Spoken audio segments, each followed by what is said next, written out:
Slayers. The absolute drag of dwarven society. They only want one thing, and it is effing disgusting. To die in battle. Warhammer 3.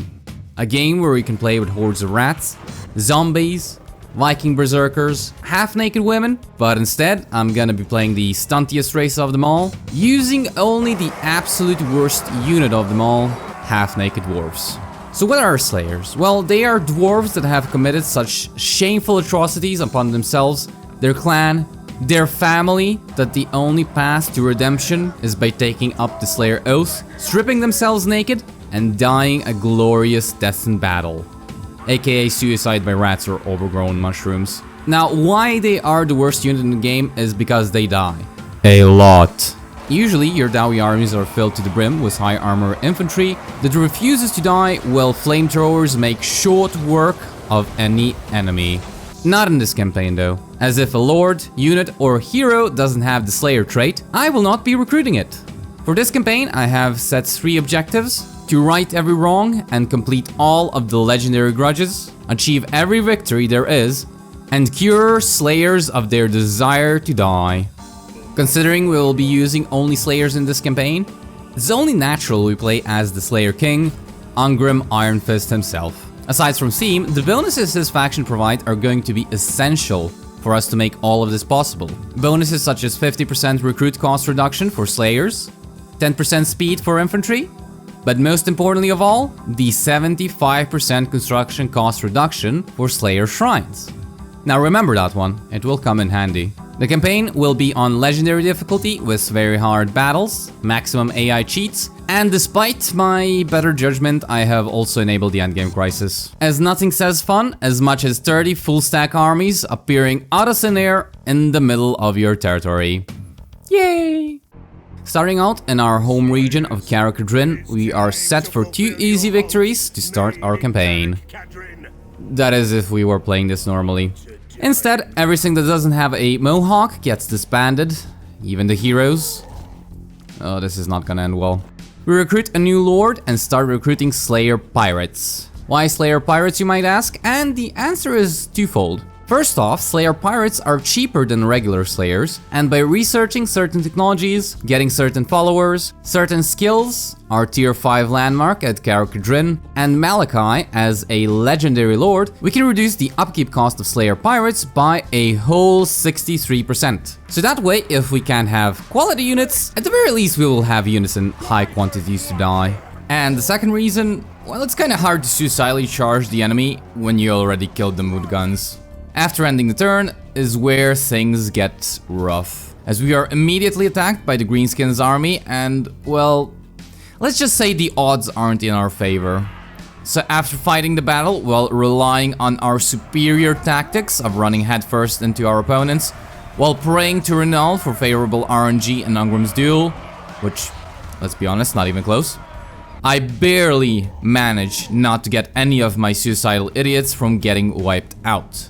Immediately after the first battle, I am gifted with a key item that will make this campaign a little bit more bearable, the Slayer Ward, which reduces the upkeep cost of all Slayer units by a whole 20%. Something I learned later on in this campaign is that it will actually only drop if you just have the base version of Slayers in your armies. Thanks, CA. After 2 turns of recruiting a modest amount of troops, we are ready to start slaying. What is that? No, I will not take the Slayer Oath. Anyways, time to fight back. In the very next battle, we start blasting away with our flintlock pistols, and damn, they do a pretty good job at reducing the local mushroom wildlife. Another very crucial addition to our armies are going to be the Dragon Slayers, which are going to help inspire more Dawi into becoming Slayers, so that we can replenish our casualties. After expanding our horde of half-naked dwarfs some more, I fight more gobbos and even prove the cunning nature of the Dawi. Never saw Grimnir in a bush. Shut up, you. Don't you want to live through this? Forget I asked. After conquering our second province, I turned my armies around to deal with a very big problem in the form of Azag the Slaughterer. Funnily enough, he had the exact same idea. Proving our Dawi cunning superiority once again, I convinced the enemy to make a terrible attack, and our pirates have some more target practice. After finishing them off, Azek tries to be brutally cunning and ambush me. As if. Now, because it is always better to be cunningly brutal and not brutally cunning, I go into encamp stance to gain some ambush defense chance and force Azak to fight me like a real orc should. Face to gun barrel. After winning a couple more close call battles and having to do a siege, you all know how fun those are, I have finished off Azak in 5 turns after the war began. Oh well, not like there's a shortage of gobos for target practice.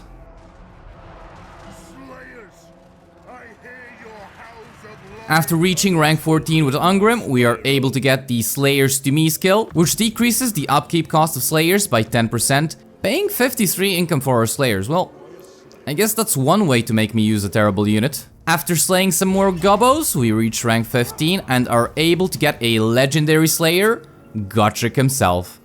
And as a bonus, kill some Slaaneshi degenerates along the way. Very nice. Now, usually this battle would be complete another hell to do, but with Slayers, honestly it was not that bad. Just rush everybody into melee, send some units to the sides to shoot the Slaaneshi summoners, and only a moderate amount of Slayers died getting them. Now, we do get Felix, and Felix would be very useful, especially in this stage of the campaign, but he doesn't have a mohawk, so he will not be getting put into any of my armies, but I guess we might as well use him as a scout, considering I can't actually disband him. After taking in all that experience from killing Slaanesh, we are able to give Ungrim the Slayer King skill, which gives us Journey's End upgraded, a passive ability that prevents Slayers in Ungrim's army from losing models so long as they are above 50% health, which, though isn't enough to call our Slayers cured from their desire to die, is a step in the right direction. Now, it has been 25 turns so far, and ignoring the fact Thorgrim refuses to trade with me, careful or you'll end up on the wrong side of the book, things are going much better than I have expected. So, it is time to exterminate some inferior Dawi, and I wage war on the Dawi Czar. Shoot down Drashoas and free his indentured servants of their lease on life.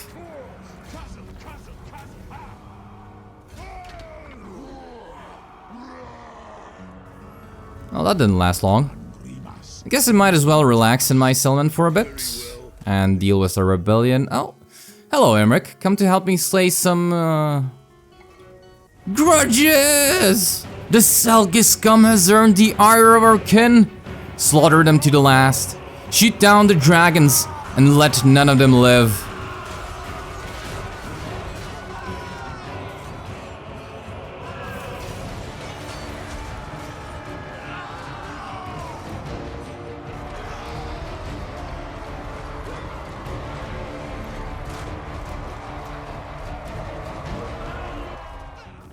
Ah, much better. A very brave and mighty rat decided to wage war on me. Oh well, time for some rat target practice. Oh no.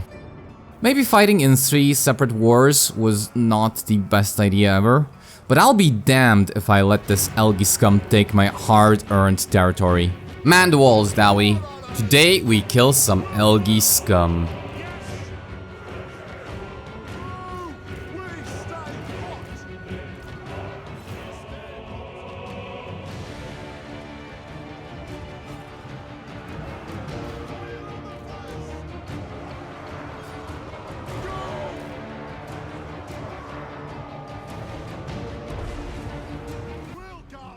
Well, that wasn't as bad as I thought.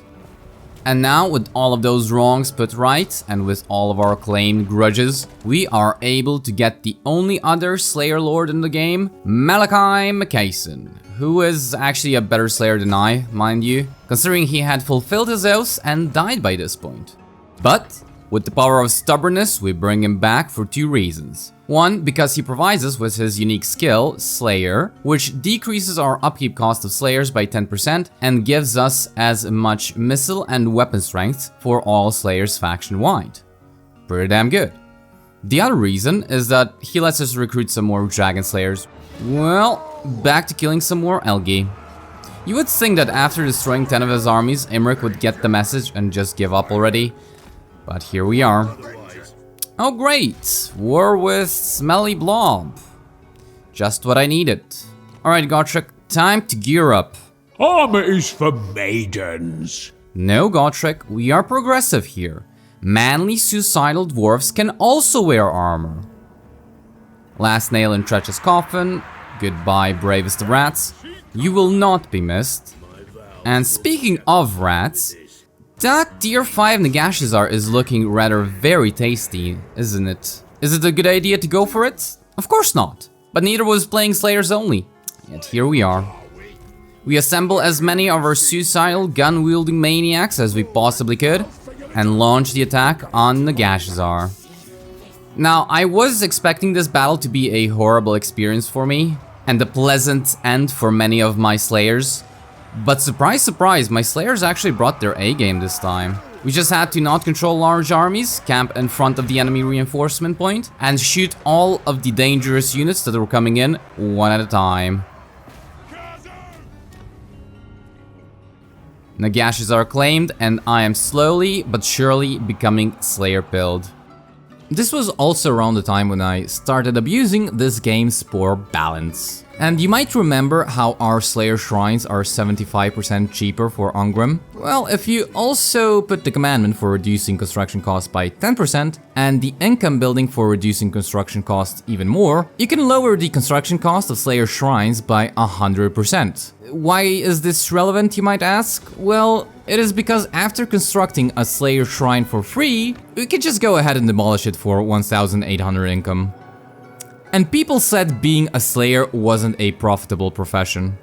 Now, it does take 4 turns to build and 1 turn to demolish, so we are basically getting 1,800 income over the course of 5 turns. Not bad if you think about it. And since we are also playing Slayers only, there are really no other buildings we would even want to have aside from just the income buildings. But you really have to start imagining this in bigger numbers. So for 10 settlements, it's 18,000 income per 5 turns. For 100 settlements, it is 180,000 income per 5 turns, and then, after researching certain technologies, you can reduce the build time to 2 turns. So very quickly, we will start getting 180,000 income every 3 turns.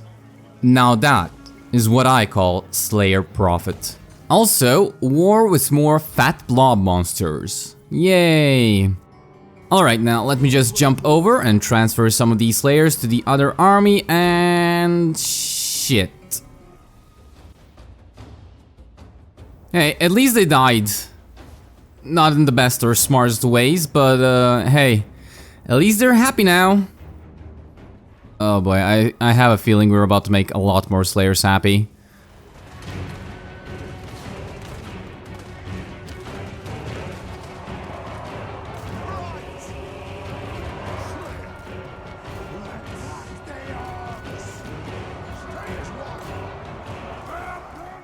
Alright, it's fine. We only lose 1 settlement, or do we? All part of the Great Slayer plan, I guess? Just die until the enemy gives up. That works. Well, this time I am prepared. Get out your pistols, Dowie. We are having ogres for target practice today.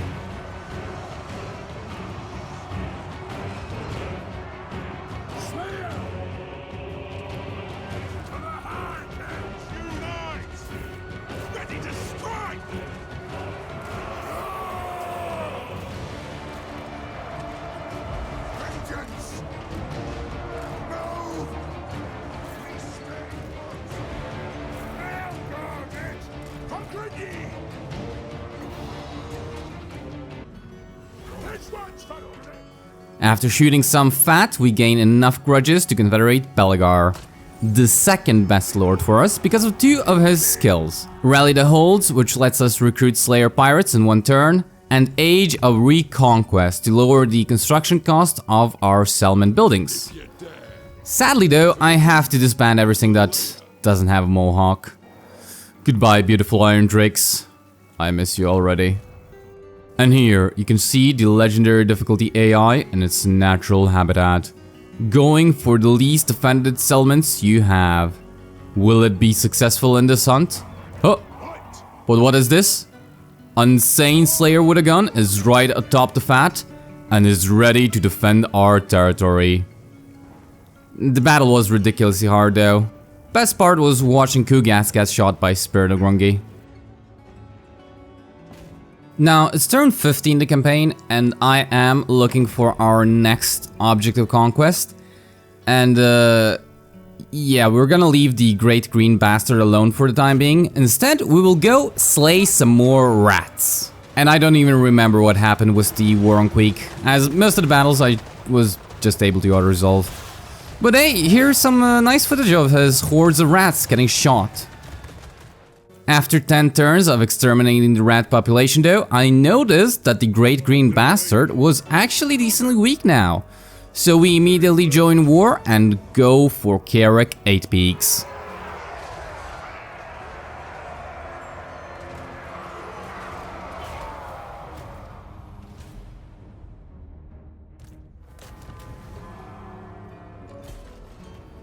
After dealing with Squeak and Sorgrim being kind enough to have dealt with Skarsnik for us, we have completed our first legendary grudge for Carrick 8 Peaks, which gives us +2 grudge unit capacity for our armies. Not an amazing reward, especially with how little grudge slayers we can actually get, but, you know, this would be decent in a regular campaign. Alright, so the next target, Skaven Blight.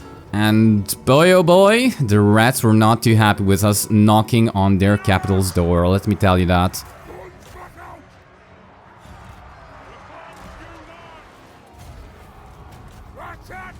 Decisive Slayer victory. Die until your opponents give up. A sound strategy. Honestly, not even as bad as I had feared. Afterwards, we occupy Skaven Blight itself, and that is pretty much the end of Icket Claw. So back over to the widest of fronts, dealing with the widest of tyrants himself. I have encountered some rather ugly looking ogres. Very interesting. Don't worry Zinch, I'm on to you. And here we have the final battle, the very last sighting of Grease's Goldtooth. Although I must say, he did not go down without a fight. And for being as kinetically challenged as he is, he almost gave our lord the one thing he desires. And after trimming down all of that fat, we are able to confederate Thorgrim Grudgebearer. Considering just how well my wars were going up to this point, I thought I might as well go all out and join war against Skarbrand, who is significantly weaker than me, I must say. Khorne is disappointed. Now, let me just occupy Galbaraz and, hi Skarbrand. Can we talk about this? I didn't really mean Khorne was disappointed. Oh no, here he comes. Oh. It's an auto-resolve victory. How about that? You know what? I'm not gonna do Skarbrand dirty. Instead, I'm gonna shoot him in the face. And then I'm gonna shoot his dog. No one tell Khorne. After occupying a few more settlements, I have unintentionally restored the Underway for the first time in any of my Dawi campaigns. And boy oh boy will the UI piss me off for the rest of the campaign. I have also accumulated enough grudges to confederate Sorek as well, because why not? Sadly though, he has absolutely no slayers for me. And the war with Skarbrand lasted for about 5 turns. Yeah, Khorne is not pleased. Here we have also met Kairos, with who I'm just gonna instantly declare war so he can't steal any of my settlements. No Zinch bullshittery here. This is a Zinch free zone. Alright, let's see. Next war is going to be against lizards, so let's go Grokkar. It was also by this point that I have realized that I haven't done any of my quest item battles. So, after ambushing a bunch of greenskins, bashing in the heads of some degenerates, Ungrim is outfitted with the best equipment grudges can buy. And with that, we have enough grudges to confederate the angriest dwarf of them all, Mr. Too Angry to Die, Grumbrindle. Now, Grumbrindle is one of the best dwarf legendary lures you can have, as he buffs up your entire faction with campaign movement, replenishment, recruit rank, and so on. Unfortunately, even though he is technically unbreakable and a suicidal maniac, he doesn't have a mohawk, so goodbye Grumbrindle. Alright, what's next on the list? Oh, slaying some wood algae scum. Well, don't mind if I do. This was also around the time when I figured out that Ungrim and Garagrim are fairly unkillable as a tag team, and can basically just be a two-man doom stack.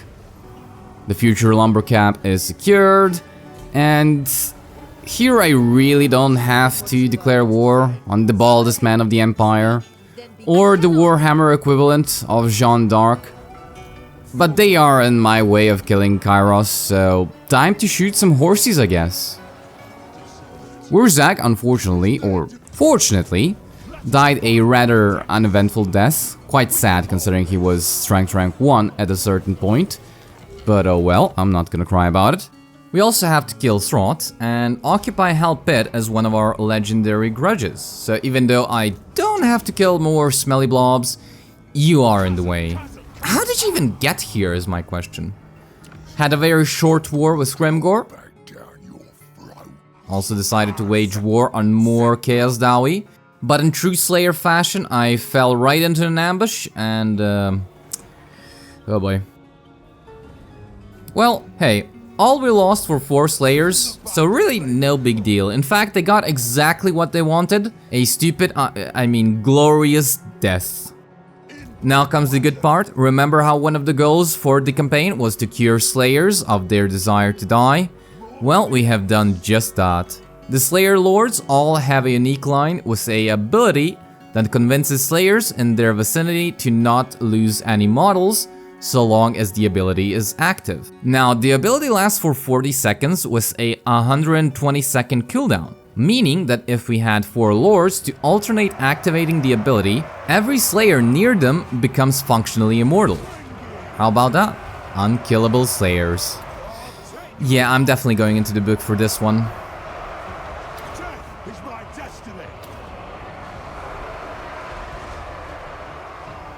You know, once you get a hang of it a bit more, yeah, you basically lose no models in future battles. And with that, we have opened the Undead's tombs and fulfilled yet another grudge.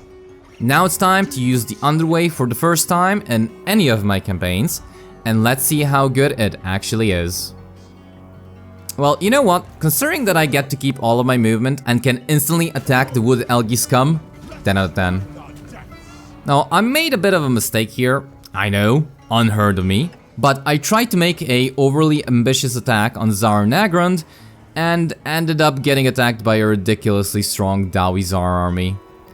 I went into this one expecting a defeat, even with the Spirit of Grungy by my side. But this is the battle where I realized just how strong Slayer Pirates actually are. They are super fast and we are able to easily dodge the Dreadquake mortar shots, mostly. And anything that is heavily armored, we can just shoot out of existence. Big flying cow, dead. Big metal monster, dead. Big choo-choo trains, dead.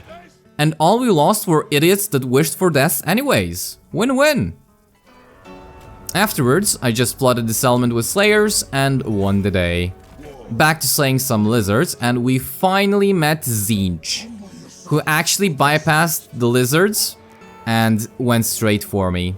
Oh well, time for ambushes, I guess.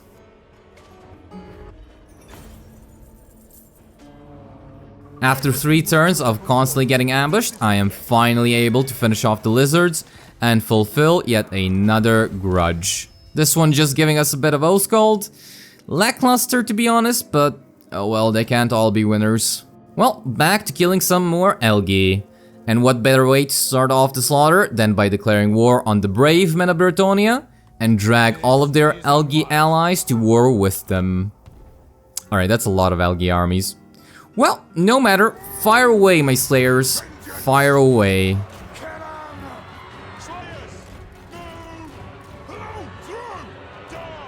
Oh, what's this? The man of the forest himself, Orion, has decided to lightning strike one of my armies. Big mistake, you tree hugger. That lumber camp is getting built whether you like it or not. Let's unite! Blow through! Let the vengeance begin! No! Runs back out! Charge! Slayers! Move now! Plow through! Orion dead. Lumber camp built. All is right in this part of the woods. We also got a chance to shoot a very bald man of the Empire, but sadly the goth mommy herself was not too happy about that. Dick move, Elspeth. She even besieged Karakadrin, how dare you? All of humanity will pay for this, mark my words. Slayers! Go! Aye,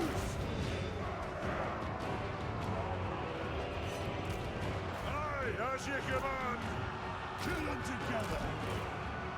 War of vengeance! Ready to strike! Don't stop till you're dead! Everything was dwarven. Oh. I went on such a long killing spree, I didn't even notice we were about to achieve domination campaign victory. And we are also one turn away from both long and short. How nice. After achieving those two, there are only 5 grudges and ultimate victory left. In the next couple of turns, a whole lot happened, but to sum it up, we finished off the Dark Helgi and fulfilled that grudge.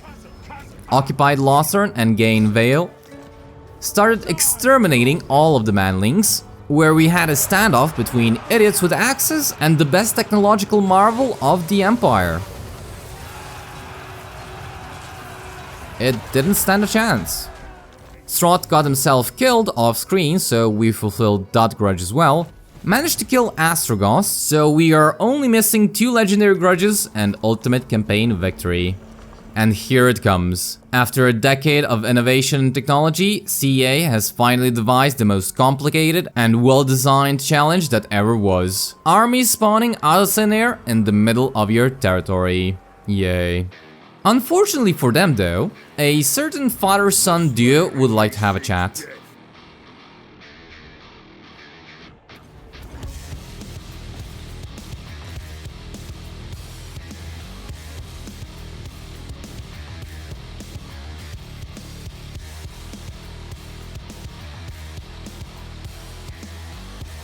After slaying 12 armies, I thought I might as well be a generous overlord and allow some of my slayers to join in the fun and die in battle.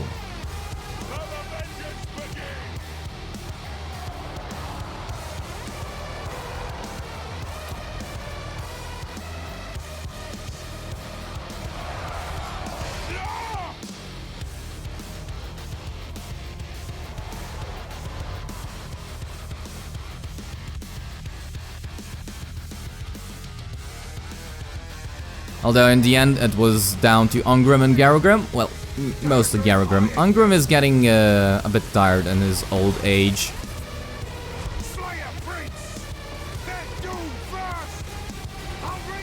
With the last of the Tomb Kings slain, we have achieved ultimate victory, and all that is left are just 2 minor battles to fulfill the 2 remaining grudges. Tyrion, who fled to the Galleon's graveyard, and the Zazel hiding in Throg's cave. After which, the campaign is done. Every campaign victory achieved, every grudge settled, all while using nothing but slayers. Honestly, this was one of the most enjoyable campaigns I have played in quite a while. Although spending a half of the campaign demolishing and building up the slayer shrines was a bit, well, let's say exhausting, it's still worth it. But I must say, I was genuinely surprised as to how good slayer pirates can be, and how quickly you could just take over the world with them. 10 out of 10 campaign, would recommend you give it a try. If you enjoyed this type of video, do let me know if you wish to see more of them. Don't forget to subscribe. Thank you all for watching, and until next time. Khorne fights as one.